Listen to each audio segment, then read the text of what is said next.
Guys, আমাদের গ্রামে থেকে যারা অযোধ্যা রাম মন্দির দর্শন করতে গিয়েছিল 22শে জানুয়ারি উদ্বোধনের দিন, তো তারা আজকে আমাদের গ্রামে বাড়িতে ফিরে এসেছে। তো দেখুন, আমাদের গ্রামে খুব আনন্দ করছি আমরা।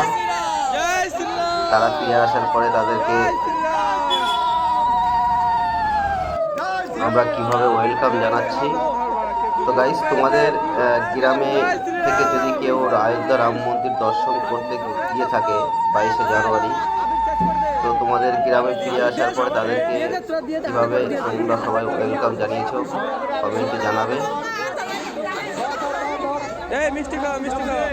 আর তোমাদের গ্রামে কি এরকম আনন্দ হয়েছিল? জয় শ্রীরাম।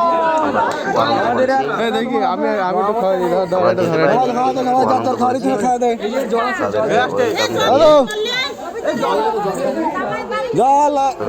এরকম আনন্দ করেছে কিনা তোমাদের এখানে কমেন্টে করে জয় শ্রীরাম, জয় শ্রীরাম, জয় শ্রীরাম, জয় শ্রীরাম, জয় শ্রীরাম, জয় শ্রীরাম।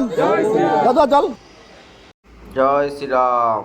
অযোধ্যা রাম মন্দির দর্শন করে আসার পরে দেখুন, আমাদের গ্রামে ছোট্ট একটা মানে আনন্দ করার জন্য সবাই মিলে যারা রাম মন্দির দেখে ফিরে আসছে তাদের জন্য একটা আমরা প্রোগ্রাম সেট করেছি। তাই সবাই মিলে যারা যারা এখানে আসবে দর্শন করতে তাদেরকে সবাইকে কিছু প্রসাদ দেওয়ার ব্যবস্থা করছি।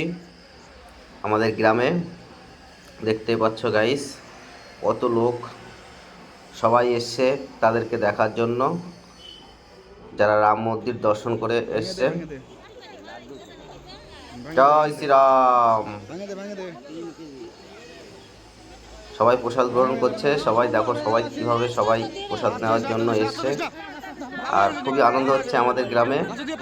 তো গাইস, তোমরা কমেন্টে জানাবে যে তোমাদের গ্রামে যদি কেউ রাম মন্দির দর্শন করে এসে থাকে, তোমাদের গ্রামে কি এরকম কোনো অনুষ্ঠান করেছে কিনা, বা তোমরা আনন্দ করেছো কিনা অযোধ্যা রাম মন্দির দেখে দর্শন করে আসার পরে। কমেন্টসে তোমরা সবাই জানাবে। সবাইকে দেওয়া হচ্ছে প্রসাদ। যারা এসেছিল তাদেরকে বাড়ির জন্য আমাদের কিছু পার্সেল করা হয়েছে। সবাইকে দেওয়া হচ্ছে পার্সেল, যাতে সবাই পার্সেল বাড়িতেও নিয়ে যেতে পারে। Okay guys, bye. সবাই ভালো থাকবেন, আনন্দ থাকবেন।